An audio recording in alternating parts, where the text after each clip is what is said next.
Cidade conectada, tecnológica, 100% sustentável e funcional. Parece sonho, mas essa já é uma realidade em muitos lugares pelo mundo.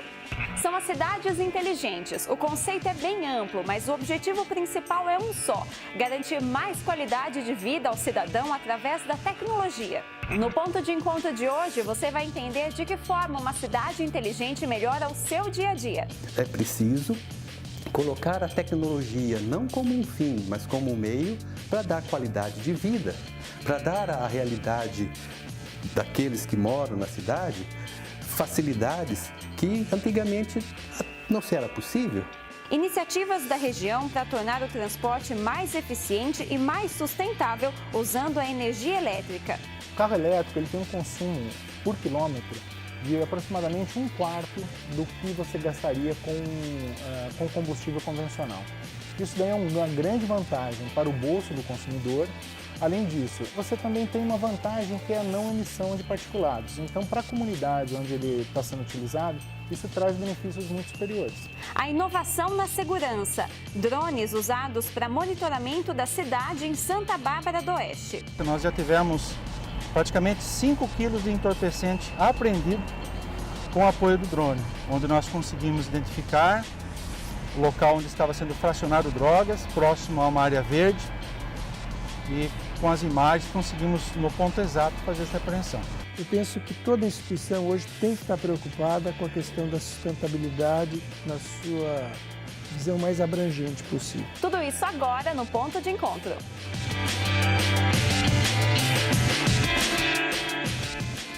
Segundo estimativas, em menos de 15 anos, 40% das cidades brasileiras serão cidades inteligentes. São municípios onde a tecnologia vai ajudar a melhorar a saúde, a economia e o transporte dos cidadãos. Mas se para uns parece difícil imaginar, para outros essa já é uma realidade bem próxima. Mas para entender esse futuro, primeiro é preciso saber o que são cidades inteligentes. De uma forma geral, não existe ainda uma definição fechada do que vem a ser uma cidade inteligente. Mas são muitos os olhares que permitem compreender como isso está evoluindo. Inicialmente, vamos pensar assim, nós chamávamos somente de cidade digital, pensando apenas na infraestrutura que se necessita para oferecer serviços digitais, né? Então, uma rede de fibra óticas, uma rede de rádio wireless, né, integrando os pontos. Mas aos poucos isso se percebe que não é suficiente, se precisa de mais.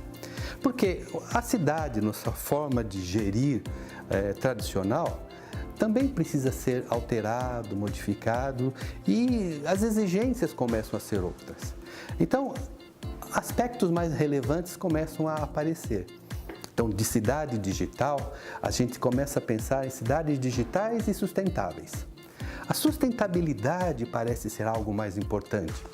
E aí você tem a sustentabilidade no aspecto da própria cidade, sustentabilidade urbana, né? Todas as infraestruturas, elas precisam estar interconectadas, elas precisam oferecer informações de tal forma que a gestão dessa cidade possa garantir o momento presente e o futuro. O conceito cidade inteligente é um conceito novo e é muito amplo, assim. Você vai encontrar muitas definições. A maior parte das definições envolve o uso da tecnologia para gerenciamento e planejamento da cidade, das infraestruturas da cidade. Mas você também vai encontrar definições que são mais amplas, que é, na verdade, a otimização ou a utilização inteligente dos recursos e da infraestrutura da cidade.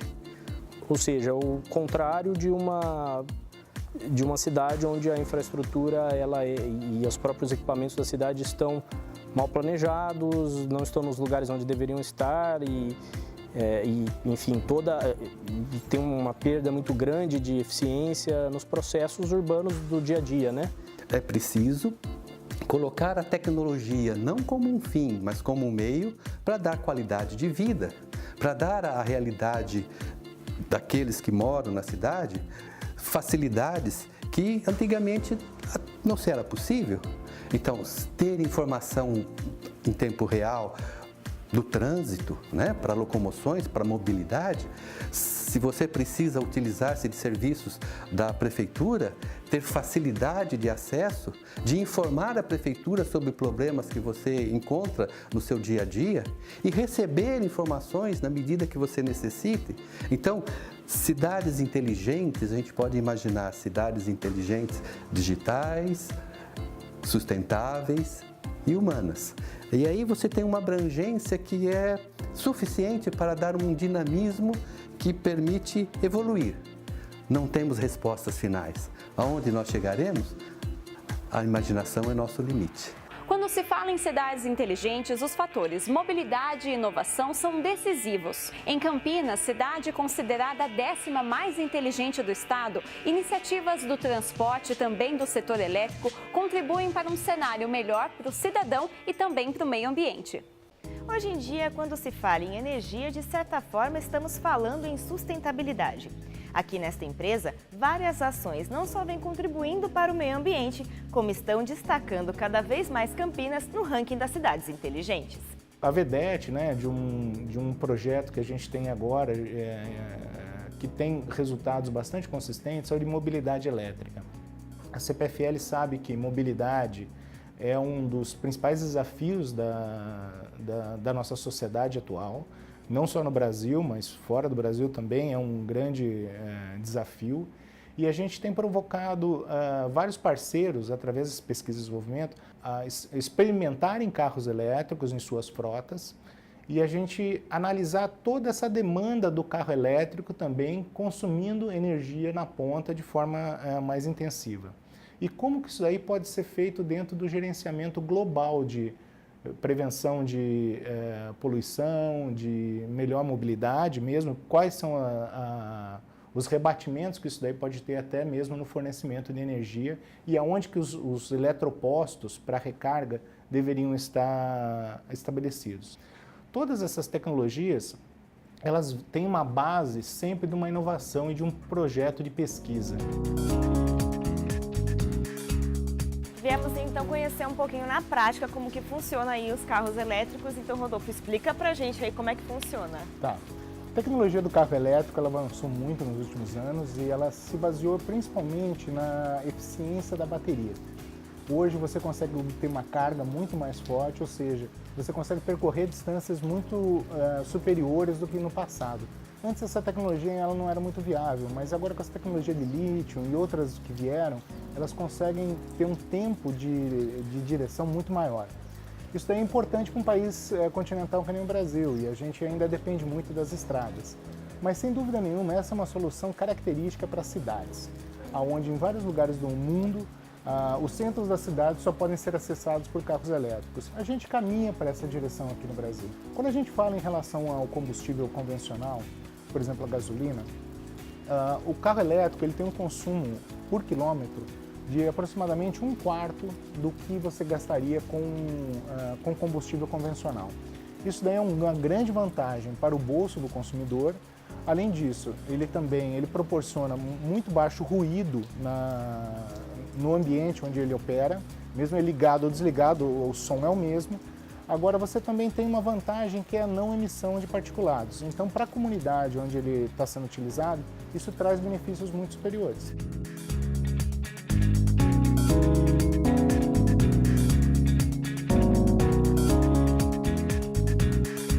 Então, depois de entender um pouquinho como é que funcionam os carros elétricos, o Danilo vai levar a gente para dar uma voltinha. Vamos lá, Danilo? Vamos lá. Eu tô vendo que ele é um pouquinho diferente dos carros convencionais, né? Como que funciona aqui dentro? Na verdade, esse carro aqui é mais a aparência. Se você for em qualquer outro carro que a gente tem na frota, talvez esse aqui seja o mais novo, o mais moderno, mas assim, é um carro como outro qualquer. Então, você tem aqui a marcha, você tem a acelerador, você não tem qualquer coisa de diferente. Na verdade, a única grande diferença e a mais importante é que é um carro que é movido a eletricidade. Então ele tem uma bateria que substitui o combustível comum, vamos dizer assim. E quando, vamos supor, está acabando aí a bateria, ele apita, ele avisa, ele para, o que acontece? Assim como um carro comum, no painel ele tem um indicador de de combustível, vamos dizer assim, então tanto da bateria, então basicamente ele vai mostrando que essa bateria está acabando ou não e você, da mesma forma como você pararia num posto de combustível, você também vai parar num posto de recarga para poder abastecer seu veículo. Legal, então vamos dar uma voltinha? Vamos lá. Legal.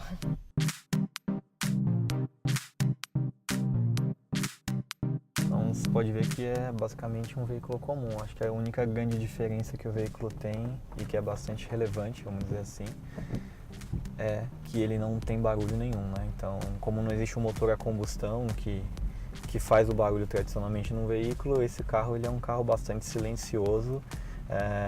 Talvez você só consiga escutar mesmo o barulho do pneu batendo no asfalto, basicamente. Então, em termos de barulho do veículo, ele é muito silencioso mesmo. Quando você pensa em manutenção desses veículos, por exemplo, quando eu comparo um veículo a combustão com um veículo elétrico, ele tem cerca de 40% menor custo de manutenção do que um veículo a combustão, justamente porque ele tem muito menos partes móveis na sua construção do que um veículo tradicional. E com relação à velocidade, como que funciona? Tem um limite para ele atingir? Na verdade, assim como um veículo tradicional a combustão, a autonomia está relacionada ao pé do motorista. Então, mas os veículos eles são muito similares e muito parecidos. Você tem, por exemplo, esse carro que a gente está dirigindo, ele tem um torque muito forte, ele atinge de 0 a 100 km por hora em cerca de 6 segundos, isso é muito rápido e ele pode chegar quase nos 200 km por hora, então é quase um carro esportivo, então você não tem muita diferença de um veículo tradicional. Desde 2015, Campinas conta com 11 ônibus elétricos circulando pela cidade. Viemos então conhecer como funcionam esses veículos e quais as diferenças deles com os convencionais. Vamos lá? A parte interna do coletivo é bem semelhante do tradicional. É na lataria que se percebe a primeira grande diferença. Para o cliente, é um veículo confortável, né? Tem ar-condicionado, né? Agora tem um modelo novo que nós estamos adquirindo, já veio com ar-condicionado. Para o motorista, traz conforto ao dirigir, porque ele é automático. Para manutenção, esses veículos, eles têm assim, algumas vantagens também, que é a forma de fazer manutenção mais limpa, né? E com menos frequência. O veículo apresenta poucos problemas de manutenção. A recarga total do ônibus leva em torno de 4 horas. Com autonomia para rodar até 250 km por dia, o veículo atende a população da região do Campo Grande. Com relação aos benefícios mesmos, que vocês já perceberam que esses veículos circulando pela cidade já trouxeram, não só para a empresa, mas para a cidade de forma geral? O benefício maior é o ambiental, é a poluição sonora e poluição ao meio ambiente mesmo, né? Que não tem poluição, né? Que um veículo convencional, ele sai poluindo a cidade. E esse não tem esse problema. Então é uma coisa assim de futuro, né? Que o povo fala, mas que para Campinas já é realidade, já chegou aqui. Para o secretário de Transportes de Campinas, a perspectiva é ampliar cada vez mais o uso desta tecnologia na cidade. Nós estamos terminando um novo arranjo do transporte público no município que vai transformar as atuais 4 áreas em que o sistema é dividido, 4 áreas geográficas, em 6 áreas. Essas 6 áreas, elas terão em comum uma 7ª área, que é o entorno da região central, que nós estamos denominando de área branca. Nesta área branca, só circularão ali dentro veículos com essa capacidade não poluentes. E o elétrico é o principal veículo não poluente. Existem outras tecnologias que nós também estamos analisando, veículo híbrido, célula de hidrogênio e tal, mas o elétrico é o principal veículo com esse perfil.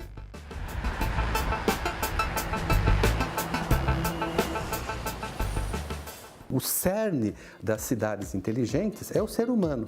E a ele se dedicam a criatividade, se dedicam os investimentos, se dedicam um leque de soluções em termos de dar informações, de prestar serviços, de interagir prefeitura, empresas, pessoas, e isso pode ter o porte de uma cidade pequena, de 100 mil habitantes ou menos, ao porte de uma cidade de 1 milhão de habitantes, né? Claro que a complexidade de se dimensionar as tarefas são diferentes.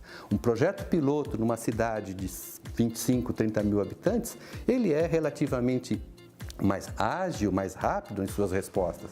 Agora, num projeto para uma cidade de 500 a 1 milhão de pessoas, realmente é preciso maturar um pouco mais, levará mais tempo. Mas se o cerne é a pessoa, é o ser humano, tanto um quanto o outro receberão benefícios inerentes dessa tecnologia, desse caminhar e desse amadurecer. É um movimento natural no mundo todo, do aperfeiçoamento da cidade em si e o uso das ferramentas disponíveis que são novas e que a gente nem começou a ver ainda o potencial total delas. Então acho que a tendência ela é inerente desde a longo prazo e praticamente no mundo todo, né? Eu acho que até a tecnologia ela permite uma redução de custos e um aumento grande de eficiência, que é o objetivo final, de todo mundo. Assim como a tecnologia muda o ser humano se altera e muda a tecnologia, e esse crescimento, essa evolução é um processo que não tem, vamos dizer assim, parada, não dá para voltar para trás. Os recursos que a banda larga nos oferece, disponibilizando um olhar mais crítico para o mundo que a gente está vivendo, as novas gerações vão se querer cada vez mais. Nós que começamos lentamente, com uma internet lenta lá atrás, né? Imagina as crianças hoje, com 4, 5 anos, que já estão diante de um mundo de uma velocidade de equipamentos celulares, tablets. Quando eles chegarem aos 20, como vão ser exigentes? Quanto vão querer de qualidade nas comunicações? Quanto vão querer de informações ágeis para poder decidir a vida? Não dá para voltar para trás. É uma tendência que não podemos parar mais. A segurança é um dos fatores levados em conta na hora de classificar uma cidade como inteligente. E aqui na cidade de Santa Bárbara do Oeste, essa segurança vem de cima, literalmente.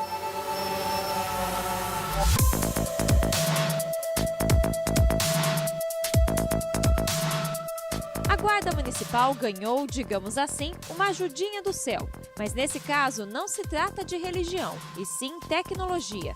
2 drones sobrevoam a cidade e fazem todo tipo de patrulhamento. Eles monitoram eventos, observam as ruas e o trânsito e até conferem veículos suspeitos em áreas de difícil acesso.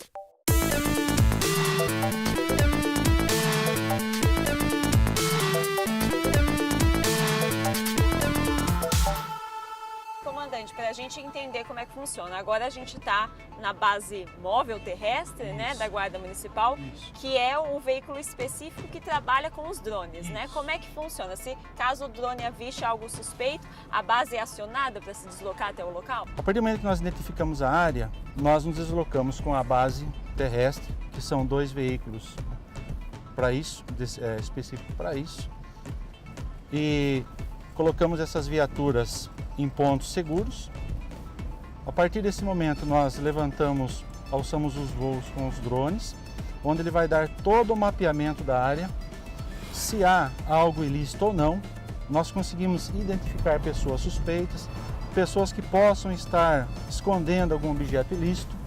Aí a partir dessa identificação nós observamos quais as rotas de fuga que seja necessário uma abordagem. Então o que nós fazemos? A partir desse momento, nós direcionamos a viatura para fazer essa abordagem e o cerco na área onde possa estar ocorrendo aí um suposto delito. O sistema está sendo usado há quase 3 meses e já deu os primeiros resultados. Além da economia de combustível e da agilidade nos atendimentos, algumas ocorrências já foram feitas com o auxílio dos aparelhos. Em 1 mês e meio, por incrível que pareça, nós já tivemos praticamente 5 quilos de entorpecente apreendido com o apoio do drone, onde nós conseguimos identificar o local onde estava sendo fracionado drogas, próximo a uma área verde, e com as imagens conseguimos no ponto exato fazer essa apreensão.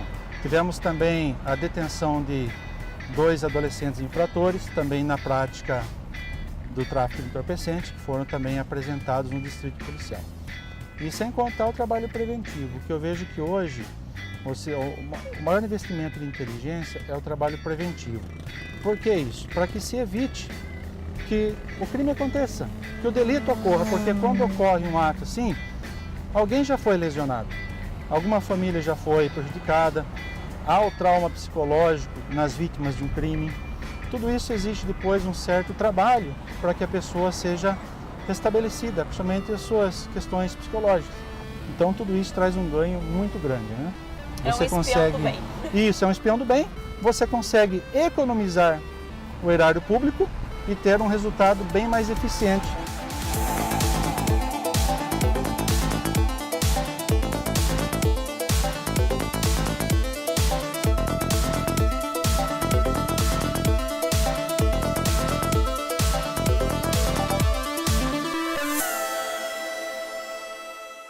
Mas como fica a privacidade na era das cidades inteligentes? Algumas informações, como a localização, são fundamentais para garantir sistemas mais eficientes. Mas, por outro lado, elas podem expor o morador a alguns riscos de segurança. Como encarar, então, esse desafio? A tecnologia está avançando muito mais rápido do que o pensamento, vamos dizer assim, um pensamento filosófico sobre o assunto, né? O pensamento de como deverão ser as leis para gerenciar esse tipo de invasão de privacidade.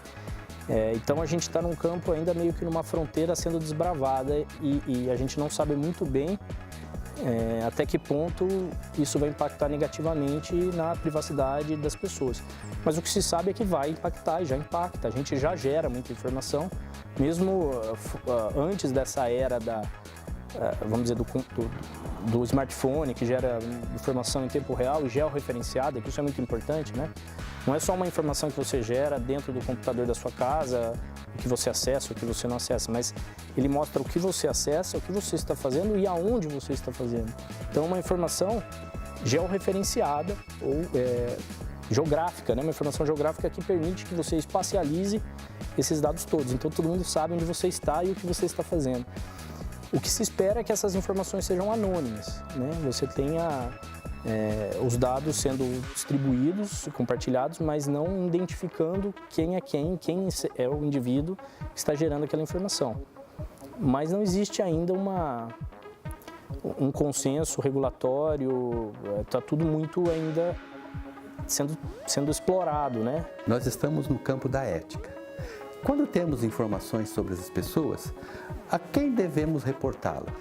Alguns projetos que são feitos aí no nosso mestrado de telecomunicações se voltam para as informações que a prefeitura disponibiliza para os cidadãos. Imagina se você vai à prefeitura e quer uma informação sobre um terreno que tem do lado da sua casa e ela lhe oferece todos os dados daquele e a pessoa que busca essa informação a utiliza com má fé. É possível responsabilizar o trabalhador da prefeitura, o funcionário que deu as informações? Qual o nível de informação de qualidade que ele pode oferecer nesses momentos? Então, há por trás disso um trabalho que deve maturar-se também ao longo do tempo, que é a ética dentro do campo da disponibilização de informação, do trabalhar com as informações. Se você está monitorando uma cidade e olha um perfil e fala aquele perfil pode ser perigoso, o que você faz com aquilo?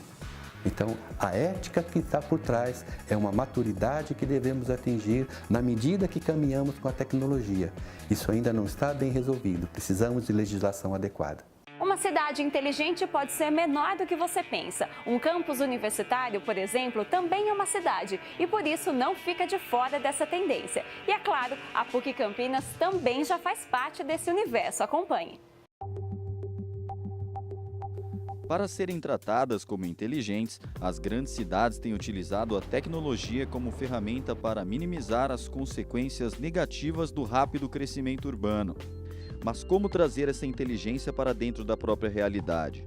Essa foi a pergunta da PUC Campinas, que resolveu adotar projetos para lidar com problemas internos. Nos dois campi da universidade, mais de 25 mil pessoas circulam todos os dias. Você consegue imaginar, então, o quanto de energia é utilizada para atender toda essa gente? Para controlar esse consumo, a PUC Campinas investiu em duas grandes ações. A primeira foi substituir cerca de 15 mil lâmpadas fluorescentes por lâmpadas de LED, o que deve reduzir em 50% o consumo de energia e em 90% o custo de manutenção nos próximos 5 anos. A substituição das lâmpadas, isso sim, vai possibilitar uma redução de quase R$400 mil por ano, daí na conta de energia da PUC e no processo de manutenção, porque a parte de manutenção é muito grande, nós temos muitas salas, muitas lâmpadas, então é muito caro também. A segunda foi a construção desta usina solar experimental instalada no último mês de julho. Ela também prevê uma economia próxima a R$20 mil por ano. A gente fez um espaço cujo telhado é de célula fotovoltaica e embaixo a gente vai trabalhar um laboratório de energia solar. Esse laboratório tem o objetivo de atender todos os cursos da PUC Campinas de uma tecnologia que chegou para ficar e que tem uma propensão de crescer demais, que é a parte de geração distribuída. Geração distribuída, no limite, é as próprias residências estarem gerando sua própria energia. A usina vai levar iluminação para salas de aula próximas ao local de instalação. Então, durante o ano, o balanço energético anual, o que a usina gerar, foi capaz de atender a energia consumida para iluminação em todas as salas de aula do CT e em mais 20 salas de aula lá do H15. Além da dimensão da energia, a PUC Campinas trabalha com mais 4 que fazem parte do projeto Guarda-Chuva Campi Inteligentes. São eles: segurança, mobilidade, tecnologia da informação e comunicação, além de água e resíduos. Tudo para promover o aumento da sustentabilidade nos espaços e melhorar a vida da comunidade acadêmica. A função da universidade é preparar os seus alunos para tecnologias que vão chegar aí no futuro. Então isso aí acho que está bem aderente ao caso da energia fotovoltaica. Segundo, eu penso que toda instituição hoje tem que estar preocupada com a questão da sustentabilidade na sua visão mais abrangente possível.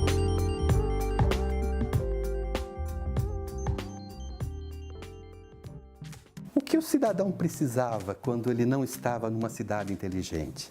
Ele precisava de informação, ele precisava se deslocar, ele precisava interagir com os gestores da sua cidade. E isso havia um leque muito grande de dificuldades, não é? O que ele ganha hoje? Ele tem em mãos celulares, ele tem em mão acesso a dispositivos de internet.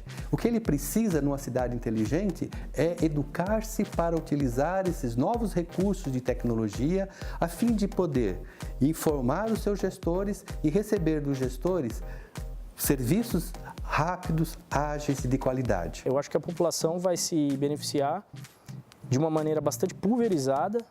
Assim, ela vai sentir os efeitos, espera-se, no aumento da eficiência das questões todas, e aí tem um papel muito importante do cidadão, que é ele de ser o gerador de informação. Quando você estabelece por exemplo, o Waze, um aplicativo Waze, ele gera a informação que, usuário por usuário, cada usuário usando ele gera uma informação que, quando ela é compilada, você tem milhões de pessoas usando aquilo ao mesmo tempo, aquilo você cria uma simulação em tempo real, uma visão em tempo real de como está acontecendo o deslocamento pela cidade. E aí você deixa de ter uma visão baseada, muitas vezes, em dados precários e muitas vezes baseada na intuição do planejador, e sim baseada na informação. Então, acho que a gente pode chamar o conceito de cidade inteligente, na verdade, quando você aplica isso ao planejamento urbano e ao funcionamento da cidade, em um conceito onde a informação ela é muito maior do que ela era antes sobre como funciona a cidade. Dessa maneira abre todo um campo novo para como usar essa informação para fazer a cidade ser melhor, né? Eu acredito que o Brasil, considerando as cidades como Barcelona, como Santander na Espanha, não é?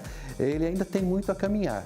Mas esse caminho vai pela nossa tarefa de, na academia, com as empresas e com a gestão municipal, amadurecer e crescer. E essa edição do Ponto de Encontro fica por aqui. Outras produções da TV PUC você acompanha na nossa página no Facebook e também no nosso canal no YouTube. Obrigada pela companhia, um ótimo sábado para você e até semana que vem. Tchau, tchau!